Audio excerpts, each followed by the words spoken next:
What's up, YouTube? It's your boy Innuendo. We don't get it, be innuendo, but if you with it, when it's finished, in the end, you win. No, man, let's go. Look, back at it like a bad habit. Another video for you guys. I just want to talk about something really quick before I head to work, and then I do an actual video possibly tomorrow. I got a Tangerine Top Talent video as well that is supposed to come out tomorrow, so I'm gonna be doing my reaction to Corey Kenshin's video talking about YouTube and situations and allegations he think how he feels is going on, and I'm gonna touch on that. But right now we're gonna just strictly just talk about just in general, like what I've noticed going on with YouTube overall. Now, being a small content creator, I think it's very interesting to notice certain things happening while I'm a small content creator. I'm at what, 352 subs right now, right? So that's very minuscule. It's gonna continuously grow over time, but I'm a black creator on YouTube, and I think it's very interesting to see that being a black creator on YouTube, but a small creator on YouTube, and you see other YouTubers on there, you see, like, the idea is like, oh, that's so cool, I could be just like them, especially when it's somebody, person of color, who can reflect off of me and so forth. And I noticed a lot of times on these social media platforms, YouTube in particular, but a lot of other social media platforms, Instagram, you got Twitter, Facebook, like all these different, and a lot of them, like Facebook and Instagram, are kind of intertwined. So you get situations where I see what's being promoted on a regular basis. They will sit there and promote the most toxic stuff, or they'll sit there and promote like sexism, and then you can look at like a lot of other pages, especially on Instagram, females who are like half naked and stuff. They promote all this kind of stuff where it's kind of accessible to a lot of people. Like, it's not like a PG-13, or like you gotta be verified a certain age to see. You can see this stuff at any age. You just create a page and you're good. You could be 7-8-year-old human being and see the madness that's going on social media. Just because, and I mean, I get we could probably blame parents for allowing their kids to just exposing them to that. To the same token, they got to experience it anyway. So it's kind of like a give or take. Is it too early for them to see this kind of stuff, or should they kind of get ready and mentally prepare themselves? But you see what's being pushed and promoted on all these social media platforms and stuff. And then in any situation, I've noticed, first of all, how a person of my color, just people in general, will talk about certain topics that is either considered bullying or just other situations, scamming and so forth. We talk about so many different stuff, right? And some of it gets swept under the rug, and a lot of it gets shadow banned. What I mean by that is, like, YouTube, whatever the case is, we'll post something, and if YouTube does not like what we're posting, they'll take it down, which rightfully so, right? You would think, okay, that might be against the rules, they don't like this, and fine. But sometimes, like, I forget, it was a certain trend. I'm not going to talk about it completely because I don't know if it's going to mess it. It was a certain trend going around, and if you did a video on that trend, you would it was sitting there, and they would age restricting, blocking it, all this kind of stuff. That's why I never did a video about it. It was a certain trend going around. But the trend itself, on like you doing the trend itself, was okay. But when people made a video saying do not do this trend, it's not okay. They was then said, I think it was a trend of I think one of them was a trend of people just taking stuff from various places, but like school and so forth, and it was supposed to be a trend. But if you made a video saying do not do this, it's not good, not okay, YouTube didn't like that, because they considered your video like embracing to do that, versus you saying, like, what you saying, do not do this multiple times, and they just considered, oh, we're just gonna take his video away. But the original video that is embracing you to do this, they kept up, which I thought was very interesting. So YouTube is very wishy-washy with a lot of stuff. But as far as like content creators like myself, it's very interesting to see is certain situations, like I said, you can look at it and be like, okay, maybe it's a reason why YouTube doesn't want this on here. I do a reaction video, maybe if it's this happened, that happened, whatever. But not only do they not give you a fighting chance to fix it, a lot of times they'll block the video, take it down completely, and give you a warning and stuff. Versus, and see, the thing is, you get 3 strikes, you're out. So you can't create another channel. You if you have multiple channels under the same umbrella branch or whatever, and they find that out, all of them's getting gonzo. It's done. So you sit there, and if you're posting videos out and they don't like it or whatever, like I did a try not to laugh video.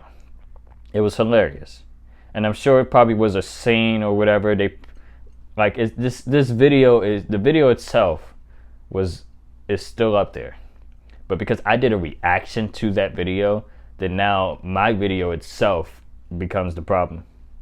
And they want to sit there and say, oh, let's just take his video down. He has a warning. And I didn't understand why. Thank you. And I'm like, okay, fine. They didn't like this part. But instead of just informing me, hey, how about you take this video down? Excuse me. Take this clip out of that video. Because you could do that on YouTube Studio on your computer. You can take certain clips out of the video. You can mute it, whatever. You can do that stuff. Give me a chance to fix my mistakes. But no, they don't. The original video stays up, and they take your video and they sit there and say, this is not appropriate. We don't condone in this kind of thing. That's kind of the impression. And I would be totally fine if the original video wasn't still allowed to breathe air. Okay. But they do this kind of stuff all the time, and I've noticed that. And you have to open your eyes and see that that's just life, and life isn't fair on anywhere that you go. But YouTube in particular is going to be able to get away with a lot of stuff because it's YouTube and there's no competitor. There's really no competitor. And even if it is, no one knows about it. And you got to understand, once you have like an audience on another platform, it's going to take a minute to get that audience somewhere else. Most of these other social media platforms, you can't really get somebody to be like, TikTok is a lot restricted and stuff. So you post on TikTok, like we do a lot of, like people posting like long, lengthy videos and stuff like that, 10 minutes, 15, 20 minutes. Like these long, lengthy videos you can't post on TikTok. Corey Kenshin playing video games and stuff like that, or whatever. It's a certain audience that you draw on. And Corey Kenshin in particular, which I'm trying to do myself, he doesn't curse, and he also mutes the curse words in the video games. And they still attack him. And it's crazy. Being a YouTuber, honestly, this was always something I like to do. You see your favorite content creator on camera. You're laughing with him. You're just like, ha ha, that's so cool. Why did the camera seem like it's sideways? You're like, ha ha ha, that's so cool. He's doing this. I wish I could do YouTube. I want to be like him and stuff like that. And I was blessed enough to have the courage to just get the equipment and just do it, you know. Never give up on your dreams. That's first and foremost. Music and being a content creator, never give up on your dreams. But the situation at hand of YouTube just allowing stuff to happen in one instance, and in another instance they just like, oh no, you can't do this. It's like, how does the algorithm work? How does this computer deem a certain clip that's already an existing clip not okay for me, but for someone else to have posted in its entirety? No edits or mute or cuts or like nothing. It's just YouTube says it's okay, and it's crazy. And I've noticed stuff going on with the black content creators like myself. And I'm sitting there thinking, like, you know, I'm still young, I'm still small, like a small YouTube channel, so I'm growing in the ranks, but you kind of see where your future lies itself as you keep progressing and stuff like that. And sure, like, okay, fine, I got a warning, but they said this is my only warning, and then after that I start getting like red flags and stuff. And YouTube can sit there and go and take away videos that you posted a year ago, 10 years ago. They could just sit there and just say, oh, this is not appropriate. And I get the rules might change and vary within time, but when you attack somebody's channel and not even give them a chance to like fix their mistakes. You can, like I said, you can go in the freaking studio, in the studio on the computer, and fix those mistakes. YouTube Studio, you can fix those mistakes. So it's no excuse. It's no excuse at all. Like, you don't like this certain clip, fine, let me take it out. No problem. I don't issue taking out a clip or whatever. Some topics need to be talked about, but YouTube is so wishy-washy, and the way life is going and how people are so soft nowadays anyway, that everything is considered bullying and harassing, to the point where certain topics that you talk about, certain words that you say, is not going to see the light of day. Certain things is going to just be swept under the rug, or it's going to be looked at a certain kind of light, and it's going to be like, yo, why? Like, I feel like I'm being attacked now. If you post a certain video talking about certain things, it's like weird how YouTube spins it on his head and act like it's not okay. Sitting there thinking to myself, like, okay, you say it's not okay, that's fine. I won't have it in the video. That's perfectly appropriate. But I would prefer that things are just fair in a lot of aspects. Or somebody needs to create something. We need to create multiple platforms that's in competition with YouTube, because YouTube it's funny because it's like they're sitting there saying, like, you can't go nowhere else. There's nothing you can do. And when you have that mind, like when they tell you, like, there's nobody else. There's nowhere else you can go. Where can you run to?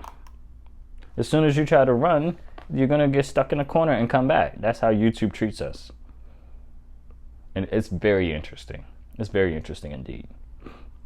It's never gonna be fair. It's never gonna be a fair platform. I understand that. But it's just interesting to see these kind of things in 2022. And overall, it's ridiculous, and I don't approve of it at all. I hope YouTube gets its act together and gets itself situated immediately, because this is it's just crazy, man. I can't. Let me finish getting myself ready for work. I appreciate you guys for watching. If you guys enjoyed this video, please don't forget to like, comment, and subscribe. Share with your friends. I put new videos out every single week. We are on the road to 400 with 352 subs at the moment. Let's get it in. This is day I honestly forgot. I think we're on 47 or 57, one or the other. We're about to hit the next milestone for our streaks. Let's get it in. I appreciate you guys for rocking with me. Stay blessed, no stress. Let God take care of the rest. I'll see you guys in the next. I just had to post a video and talk about this, man, because YouTube just is very interesting, to say the least. I appreciate you guys. I love you, man, and I'll catch you in the next one. Peace out. We still got a lot. What'd you say, Z-Dog? Bro can rap for real, though. Eli's a great rapper. He's been on Tangerine Stop Talent more than once. He was just on it this Tuesday and closed out the show. He's fantastic. Subscribe to him, Eli_innuendo. I did it. Y'all can do it too. Tangerine.